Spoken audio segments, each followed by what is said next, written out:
नमस्कार, मैं हूँ संजय शर्मा। आप देख रहे हैं 4PM महाराष्ट्र। बहुत सालों से आप प्रधानमंत्री जी के मन की बात सुन रहे हैं, तो मैंने सोचा आज मैं भी आपको मन की बात सुनाऊँ। तो चलता हूँ, आपको मन की बात सुनाता हूँ और मुझे यकीन है कि आप मुझे बताएँगे ज़रूर कि मेरे मन की बात सही थी या फिर गलत थी। सुनिए मैं क्या कहना चाहता हूँ आज आपसे। महिला आरक्षण को लेकर हंगामा थमने का नाम नहीं ले रहा। प्रधानमंत्री जी ने चाल तो बहुत अच्छी चली थी कि एक भ्रम पैदा हो जाए विपक्ष का, ये आरोप लग जाए कि साहब विपक्ष जो है वो महिलाओं का विरोधी है। लेकिन जिस तरह से सोशल मीडिया पे बवंडर खड़ा हुआ और एक के बाद एक उन दुष्चरित्र भाजपा नेताओं की कहानियां सामने आने लगी, उससे भारतीय जनता पार्टी उल्टी फंसती हुई नजर आ गई। एक से एक बात, नेहा राठौर ने पूरी सूची गिना दी कि कौन है भारतीय जनता पार्टी के नेता जिनको नारी शक्ति की इतनी याद आती है और कितना दामन गंदा है इनको नारी शक्ति को लेकर। कांग्रेस ने भी एक अलग अभियान छेड़ दिया है और जब राष्ट्र के नाम संबोधन हुआ तो बहुत देखने लायक बात थी, चर्चा लायक बात थी। प्रधानमंत्री जी ने पूरे संबोधन में कांग्रेस का नाम जितनी बार लिया उसकी आधी बार भी उन्होंने महिलाओं के आरक्षण की बात नहीं करी। और लगातार लगातार ये बात होती रही कि आखिर प्रधानमंत्री जी चाहते क्या हैं, प्रधानमंत्री जी सोच क्या रहे हैं, क्योंकि कांग्रेस का नाम, कांग्रेस की जब ये प्रधानमंत्री जी के गले से उतर ही नहीं रहा है कि बात महिला आरक्षण की करनी है या केवल और केवल कांग्रेस की करनी है, ये प्रधानमंत्री जी सोच नहीं पा रहे हैं। दरअसल जैसे ये ऐलान हुआ कि प्रधानमंत्री जी राष्ट्र को संबोधन करेंगे तो सोशल मीडिया में थोड़ी सनसनी फैल गई कि पहली बार ऐसा हुआ है कि एक बिल गिरा है और शायद नैतिकता के आधार पर प्रधानमंत्री जी जितना गिरे हुए हैं, ट्रंप चचा जितना अपमान कर रहे हैं कि शायद प्रधानमंत्री जी इस्तीफा दे दें। लेकिन प्रधानमंत्री जी आए और राष्ट्र के नाम संबोधन उन्होंने बाकायदा किया और केवल कांग्रेस को कोसने के लिए किया। कई राज्यों में चुनाव चल रहे हैं और आप सोचिए नेशनल लेवल पर संबोधन प्राइम मिनिस्टर का हो रहा है। ज्ञानेश कुमार गांधी जी के 3 बंदरों की तरह हैं, उन्हें ध्यान नहीं आ रहा कि ये सब भी चुनाव आयोग के नियम में होता है। क्या आप नेता प्रतिपक्ष को ऐसा मौका दे सकते हैं कि वो चुनाव के बीच में आकर ऐसी बातें करें? और सोशल मीडिया पे ये लगातार कुछ मजेदार चीज चल रही है। एक ट्विटर अकाउंट है कृष्णकांत जी का, उन्होंने लिखा पुलवामा आतंकी हमला, देश के नाम कोई संबोधन नहीं।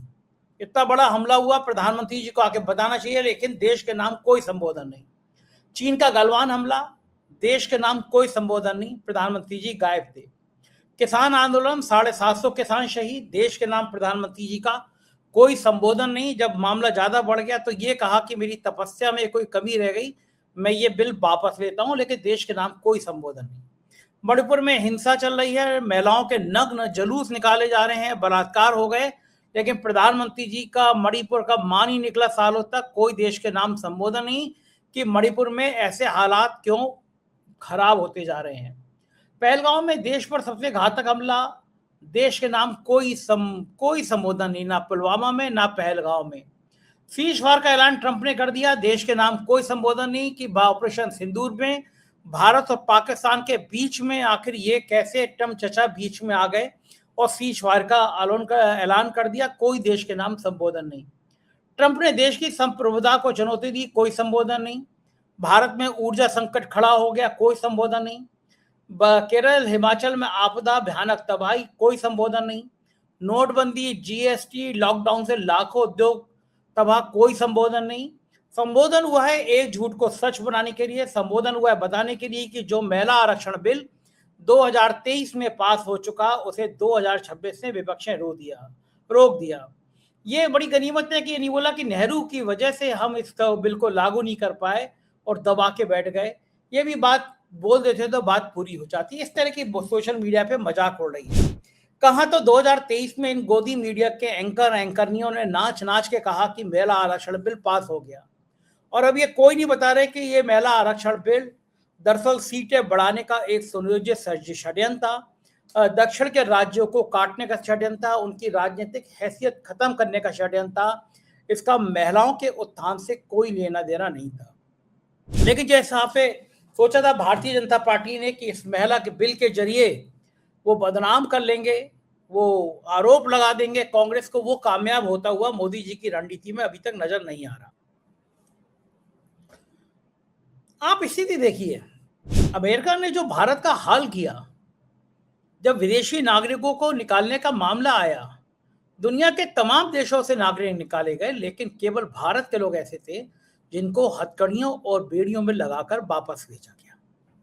क्या हमारे देश के प्रधानमंत्री को, हमारी सरकार को इतना भी हिम्मत नहीं हुई कि वो एक नोट लिखकर ये वापस करते, ये कहते अमेरिका को कि आपकी हिम्मत कैसे पड़ी कि किसी भारतीय को वो आप हथकड़ी और बेड़ी लगा रहे हैं। छोटे छोटे मुल्कों ने मना कर दिया कि हम जहाज नहीं उतरने देंगे, हम अपना जहाज भेज रहे हैं, हम अपने लोग वापस बुला रहे हैं। लेकिन ट्रंप के मामले में सरकार बोलने को झिझकती रही, कुछ बोल नहीं पा रही, डरी हुई सरकार। फिर लोगों ने कहना शुरू किया कि एपस्टीन फाइल का मामला है, कोई ना कोई ऐसी नस दबी हुई है जिससे सरकार बोल नहीं पा रही। हमने एपस्टीन फाइल का मुद्दा उठाया तो हमारा नेशनल चैनल बंद कर दिया गया। सूचना प्रसारण मंत्रालय ने सुनवाई में कहा, कोर्ट में भी कहा कि साहब ये एपस्टीन फाइल को लेकर उन्होंने कुछ कुछ बोला। तो डर क्या है एपस्टीन फाइल का? देश को ये संबोधन करके बता देते हैं ना प्रधानमंत्री जी कि मेरा, हरदीपुरी का या किसी का भी एपस्टीन फाइल से कोई लेना देना नहीं है। आखिर चोरी किस बात की, डर किस बात का? लेकिन प्रधानमंत्री जी बोलने को तैयार नहीं है, एपस्टीन फाइल का जिक्र करने को तैयार नहीं है। तो आखिर फिर तो लोगों के मन में ये शंका होगी ना कि कहीं ना कहीं कुछ ना कुछ तो ऐसा है जो दाल में काला है। आखिर कैसे बदनाम भाजपा के नेता अभी तक पार्टी में बने हुए हैं? एक लंबी सूची है जिन पर महिलाओं के आरोप लगते रहे हैं, महिलाओं के शोषण के आरोप लगते रहे हैं। फिर किस मुंह से आप महिला आरक्षण की बात करते हैं? उधर ईरान की हिम्मत का कोई जवाब नहीं है। ट्रंप को और अमेरिका को इतना दो टूक चेतावनी देने वाला मुल्क, उसने पूरी दुनिया की एक स्थिति बदल दी है। जिस सुपर पावर को अमेरिका को कहा जाता था, वो सुपर पावर खत्म हो गई। अब एक नई सुपर पावर ईरान के रूप में नजर आ रही है। शर्म की बात देखिए, एक मौका था भारत के लिए कि भारत इस युद्ध को रुकवाने के लिए एक पहल कर सकता था, दोनों देशों से बात करता। ईरान हमारा पुराना दोस्त रहा है, अमेरिका से हम बात कर सकते थे, लेकिन मोदी जी को बहुत षड्यंत्र के तहत इजराइल बुला लिया गया। और हमारे अजीत डोभाल जी, वो तो शायद पिक्चर ही बनवाते रहते हैं, उन्हें पूरा पता ही नहीं रहता कि दुनिया में चल क्या रहा है। प्रधानमंत्री इजराइल गए और फिर उसके बाद युद्ध शुरू हो गया। पूरी दुनिया में ये मैसेज गया कि हमारी सरकार भी कहीं ना कहीं इनडायरेक्ट वे में कहीं ना कहीं इस रूप में शामिल थी। खंडन करना चाहिए था प्रधानमंत्री जी को, आलोचना करनी चाहिए थी इजराइल की कि किस तरह आपने बुलाया, क्यों युद्ध शुरू किया गया। खामनेई साहब मारे गए, एक शब्द प्रधानमंत्री जी या भारत सरकार की तरफ से शोक संवेदना नहीं आया। और फिर पाकिस्तान, उसकी तो लॉटरी लग गई। जिस देश को भारतीय जनता पार्टी के नेता बात बात में कहते थे पाकिस्तान चले जाओ, पाकिस्तान चले जाओ, आज वो पाकिस्तान हर जगह सुर्खियों में है। इस्लामाबाद की शिखर वार्ता टाइप का सीन बन गया पूरी दुनिया में। अमेरिका आ रहा है, ईरान आ रहा है, कल को ट्रंप भी अमेरिका पाकिस्तान आ सकते हैं। हमारी बेवकूफियों ने, हमारी नादानियों ने वो जो देश तबाही पे, बर्बादी पे जा रहा था, उस देश को आज पूरी दुनिया में स्टेब्लिश कर दिया। अमेरिका खुलेआम पाकिस्तान की तारीफ कर रहा है और हमारे विश्व गुरु जी कुछ बोल नहीं रहे हैं। गोदी मीडिया के एंकर कहानी पे कहानी चला रहे हैं कि साहब ट्रंप को अकल नहीं है, अमेरिका को अकल नहीं है, पाकिस्तान आतंकी देश है। अरे भैया, सारी अकल है इनको, लेकिन तुम्हारी विदेश नीति इतनी फेलियर है, तुम्हारी विदेश नीति इतनी कवाड़ा है कि तुमने पाकिस्तान को एक मौका दे दिया कि पाकिस्तान दुनिया में एक बड़े देश के रूप में स्थापित हो गया। इतना मौका दे दिया, पता नहीं आप कहां खड़े थे। और भारत में अगर आप सवाल पूछ लें तो फिर नानी मर जाती है। तो तुरंत 4 PM का जैसे नेशनल चैनल बंद हो गया, ऐसा चैनल बंद करा दिया जाता है। कोई सवाल नहीं, कोई अभिव्यक्ति की आजादी नहीं। हमारी एंकर फिजा ने एक इंस्टाग्राम की रील बना दी तो वो रील प्रतिबंधित कर दी गई।